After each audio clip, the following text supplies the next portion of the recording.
If you were born black in South Africa during apartheid, your fate was decided before you took your first breath. Not by your talents, not by your dreams, but by a stamp on a piece of paper and the color of your skin. You would grow up learning that the land your ancestors had walked for centuries was no longer yours to walk freely. Every street, every school, every bench, every beach was divided by an invisible wall that was, in fact, written into law. You would carry a passbook everywhere you went, a small booklet that decided whether you were allowed to exist in a certain place at a certain hour.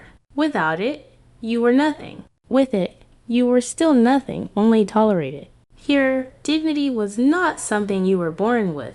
It was something you had to beg for, and even then, it was rarely given. Our hero, Sipho, was only 9 years old when he first understood that his skin was treated as a crime. He lived with his mother, Thandi, and his little sister, Namvula, in a tin-roofed house in Soweto, where the streets turned to red dust in the summer heat. His father had gone to work in the gold mines years ago and had never come back. Nobody spoke of what happened to him. Some things were simply left buried, like the men themselves. Sipho, wake up. School starts in an hour, and you know the walk is long, Thandi called, already dressed in her domestic worker's uniform, the one she wore to clean the homes of white families across the city. I don't want to go today. Mama, yesterday the teacher said our books are 10 years old because that's all we deserve. Sipho mumbled, rubbing his eyes. I know, my son. But an old book is still a book. Read it twice if you must. Knowledge is the one thing they cannot arrest, Thandi said, tying her headscarf. Outside, the township was already stirring. Women balanced buckets of water on their heads. Men queued for buses that would take them far from their own homes to serve in the kitchens and gardens of the city they were forbidden to live in permanently. Sipho walked past the checkpoint where a policeman stood, rifle slung over his shoulder, demanding passbooks from grown men twice his age. Papers. The officer barked at a man named Bongani, who fumbled through his jacket. Here, Baz. Here they are, Bongani said, his hands trembling slightly as he held out the booklet. This stamp expired 3 days ago. You know what that means, the officer said, flipping through the pages with cold indifference. Please, sir, I was reviewing it. The office was closed. I have a job, a family waiting for the wage. Not my problem. Get in the van, the officer said, already gesturing to 2 other men waiting by a truck. Sipho watched from behind a fence as Bongani was pushed into the vehicle without another word. His lunch pail dropped and forgotten in the dirt. At school, the classroom was overcrowded. More than 60 children crammed onto benches meant for 40. The chalkboard was cracked down the middle, and the textbooks, as Sipho had said, were a decade old, filled with lessons about a history that erased his own people almost entirely. Today we will study arithmetic, the teacher, Mr. Lamini, announced, though his voice carried a weariness that came from teaching under a system designed to keep his students only half-educated. The Bantu Education Act says you need only enough schooling to serve. But I say, learn everything you can, because knowledge cannot be confiscated at a checkpoint. Sir, why do the white children have new books and bigger classrooms? A girl named Zanelle asked from the back row. Mr. Dlamini paused, his chalk hovering over the board. Because the law believes their future is worth more than yours. But laws are written by men, Zanelle, and men can be wrong. Remember that. That evening, Sipho ran home to find his mother sitting at the table, staring at an official letter. Her hands were shaking. Mama, what is it? Sipho asked, dropping his bag by the door. They are moving us. Sipho, the government says this area is now for a different group. We have 30 days to leave, or the bulldozers come, Thandi said quietly, folding the letter as though folding it smaller could make the problem disappear. But this is our home. We built this house with our own hands, Sipho said, his voice cracking. I know, my son. But under the laws, this land was never truly ours to keep, Thandi said, pulling him and Namvula close. Word of forced removal spread through the township like wildfire.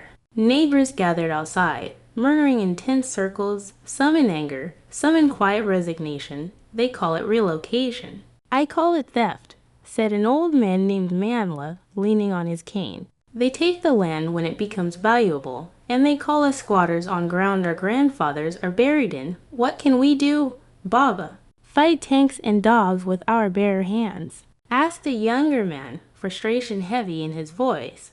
No, but we can refuse to be silent.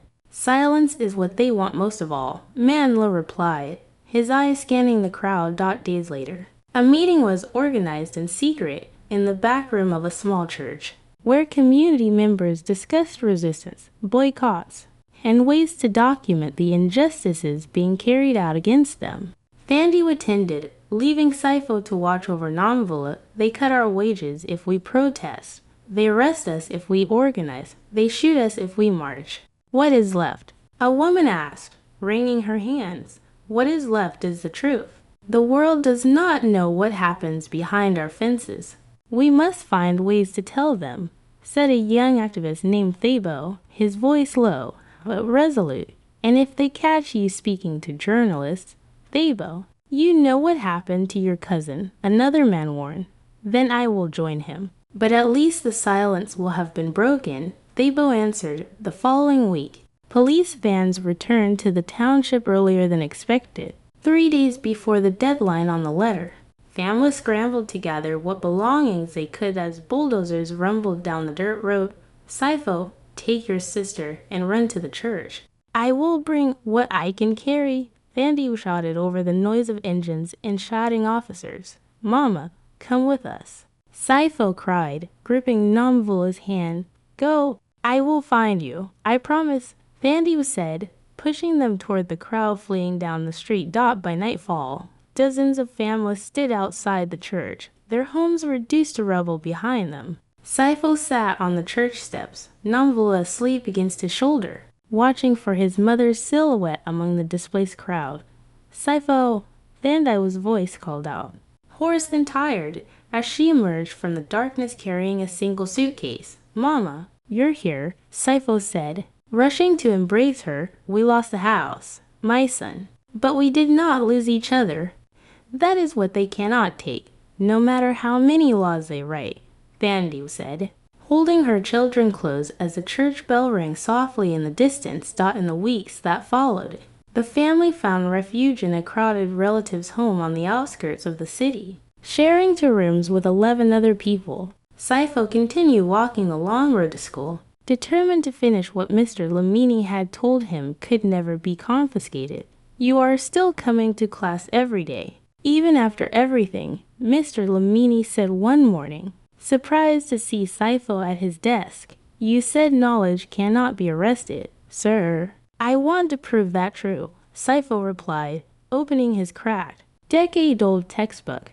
Then you already understand something many adults spend a lifetime learning, Mr. Lamini said, a rare smile crossing his tired face. Being black in South Africa under apartheid meant living inside a system built entirely to remind you of your supposed inferiority every single day, in every single place. It meant a passbook deciding your movement, a law deciding your neighborhood, and a government deciding your worth before you ever spoke a word. It meant watching your father disappear into a mine and never return, watching your home turn to rubble in an afternoon, and watching your mother hold her children together with nothing but her own 2 arms.